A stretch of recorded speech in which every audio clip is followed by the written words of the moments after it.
le gros déclic est venu, en fait, je faisais du doublage très jeune, donc, et j'ai commencé une série qui s'appelait Les oiseaux se cachent pour mourir, avec Richard Chamberlain. Et là, vraiment, c'était le truc qui m'a fait démarrer. Tout le monde voulait savoir qui avait doublé Chamberlain dans Les oiseaux. Et puis, voilà, et là, après, c'est devenu...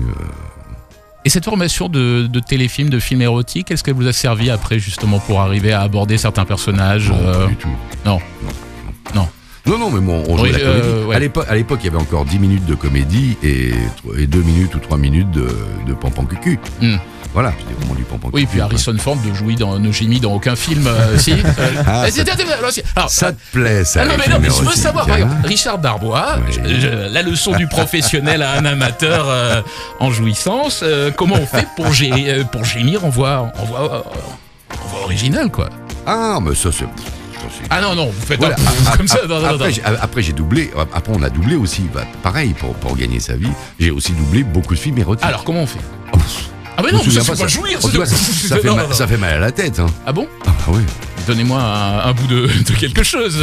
Puis ça doit pas être super intéressant. Non, c'est pas possible. Écoutez, j'en veux 15 secondes. Non, mais il n'y a pas besoin, franchement, d'être comédien pour ça.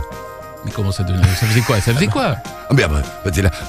Ah oui, c'est bon. Ah, c'est aussi simple que ça. Oui, c'est tout. Et en plus, juste quand la caméra remonte sur le visage. Non, le contraire, parce qu'en général, ça parle pas. C'est dès que la caméra descend sur les sexes. Et c'est là que l'on entend. Oui, vas-y, oui, c'est bon. Il remonte. Pas. Non, attendez, on a l'impression d'écouter un match de rugby. Ah oui, c'est bon. Non, attendez, vous y mettiez un petit peu plus de cœur, non? Ouais, mais c'était il y a 37 ans. D'accord. Bon, dans un instant, j'ai oublié. Parce que cette émission n'est pas un moment de pornographie. Dans un instant, ils seront là, Marge Simpson. Dans un instant, le comédien qui joue David Duchovny. Oui, Georges Caudron. Dans un instant, Arnold Schwarzenegger. Oui, Daniel Beretta. La voix d'Allociné. Oui. Thomas Etcheberry. Dans un instant. Et le grand Bruce. Et le grand Bruce, parce que je ne dis pas tout, parce que cette émission est pleine de surprises. Et peut-être même le comédien américain qui double la voix de Pierre Mondy. Sans blague. Vous connaissez le mec qui double Pierre Mondy aux États-Unis? Non, je veux absolument le connaître. Il sera là peut-être tout à l'heure. En face de vos enceintes, je vous présente Tom Cruise qui est Patrick Poivet. Je vous présente Philippe Pétieux qui est Homer Simpson, notamment. Absolument. Vous avez doublé la voix de Tom Cruise, Patrick, jusqu'à quelle année?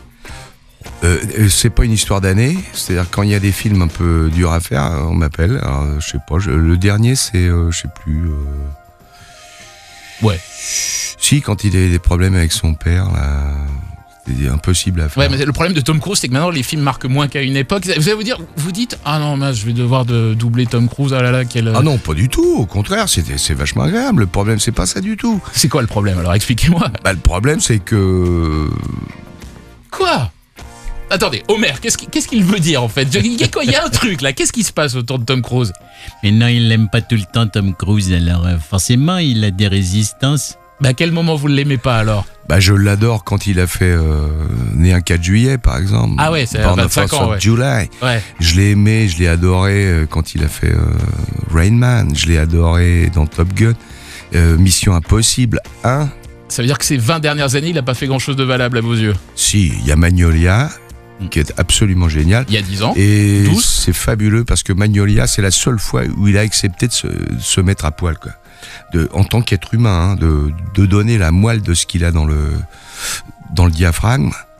Et il a été magique, il était génialissime. Ça veut dire que vous, Patrick Poivet, doubleur de Tom Cruise, vous vous amusez moins. Non, je n'aime pas. Comédien. Post-synchronisateur. C'est long, hein. Post-synchronisateur. Ouais. Vous amusez moins à l'incarner à l'image ces dernières années.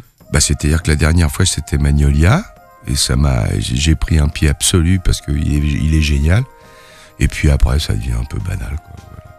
Alors, vous, Patrick Poivet, vous êtes spécialisé dans les beaux gosses au cinéma. Vous avez fait Don Johnson, c'est vrai. Vous avez fait Mickey Rourke dans les années 80. Après, vous êtes passé un cran au-dessus. Vous avez fait Kevin Costner. Hein, c'est vrai. Qui le dirait quand on vous voit? Ah, tiens, il fait les beaux gosses. Et puis spécialisé, quoi. C'est sexuel, hein.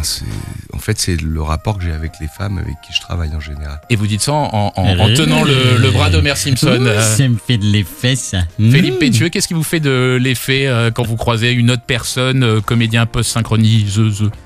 Hein? Qu'est-ce qui vous fait de l'effet quand vous croisez un collègue de travail?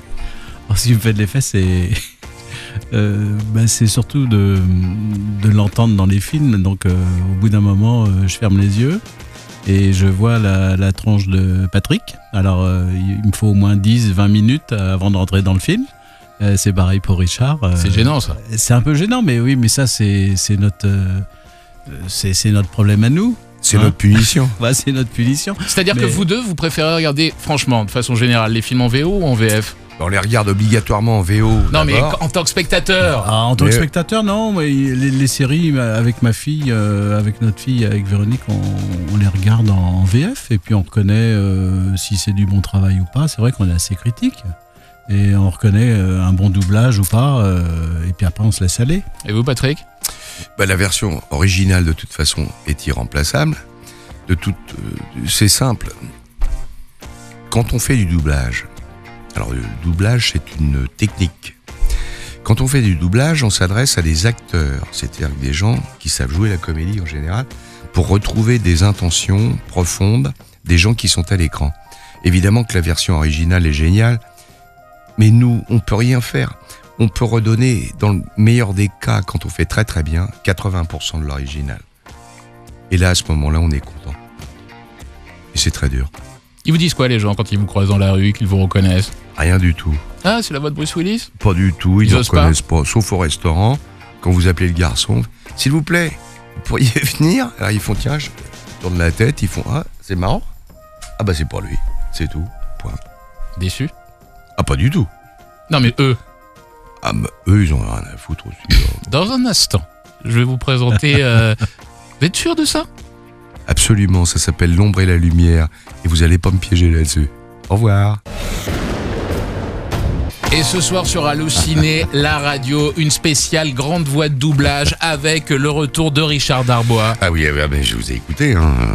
Menteur. Le retour de Philippe Pétieux, alias notamment Homer Simpson, et beaucoup de membres de la famille Simpson. Et quoi d'autre d'ailleurs Danny DeVito. Danny DeVito. Et bien sûr. C'est lui le pingouin. Le pingouin dans Batman. Alors vous êtes des grandes voix du doublage. Mm-hmm. On peut dire des rockstars? Oh ouais. Ouais. Non, mais ça déménage. Ouais. Ah ouais. C'est-à-dire, quelles sont vos exigences, Philippe? À quel niveau? Je sais pas. Je vais doubler tel film. J'ai telles exigences. Est-ce que ça existe justement dans le milieu de la post-synchro? Comme les rockstars que vous doublez. Oh, ça peut arriver, oui, bien sûr. Ça peut arriver sur certains acteurs. Exemple.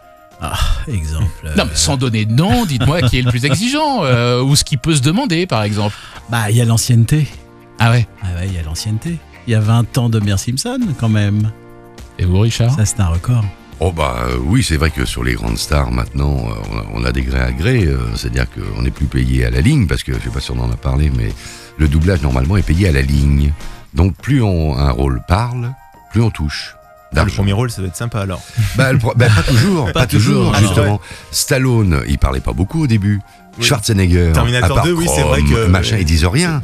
Et malgré tout, les quelques phrases qu'ils disent, voilà, s'il faut quand même la voix marque. Et dans ce cas-là, elle coûte pas plus cher les phrases. Non, il vaut mieux doubler Woody Allen, ça, c'est qui est sûr. un délire verbal, et et à ce moment-là, on touche vachement de pognon. Alors c'est intéressant ce que vous êtes en train de dire, justement, Oui, Richard Darbois, parce aussi. que je voudrais vous présenter quelqu'un que vous connaissez peut-être, vous avez peut-être croisé, ce qu'on appelle une petite voix du doublage, quelqu'un qu'on ne reconnaît pas forcément. Oh, il n'y a pas de petite voix.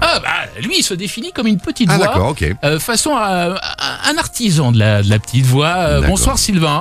Bonsoir. Donc vous dites, je suis une petite voix du doublage. Oui, parfaitement. C'est ma profession depuis 30 ans. C'est un peu toute ma vie. Je fais des petites voix dans différentes séries, au cinéma, à la télévision. Des voix inconnues, mais des voix qui soutiennent le film, malgré tout. Salut Sylvain. Bonjour Richard. Oui, ça va Sylvain. Oui, alors contrairement à nos deux invités ce soir, vous êtes de ces voix dont on se souvient pas forcément, hein, c'est ça? Les voix de l'ombre, hein, les rôles de 8e, 9e, 10e, de 2e, 10e, 11e plan même. Hein, Par exemple, moi j'ai commencé comme ça. Hein. Moi aussi. Hein. Moi ça fait 30 ans. Ah ouais, d'accord. Oui, mais c'est ma spécialité en même temps. Hein. C'est ma spécialité. Donnez-nous un exemple, par exemple. J'ai pas de honte. J'ai fait, par exemple, je sais pas moi, le dernier chauffeur de taxi dans le Jim Carrey là. Faites-le nous, par exemple. Ouais. Ah, comme ça, à froid? Ouais, à froid, c'est difficile. Bon, vous êtes prêts?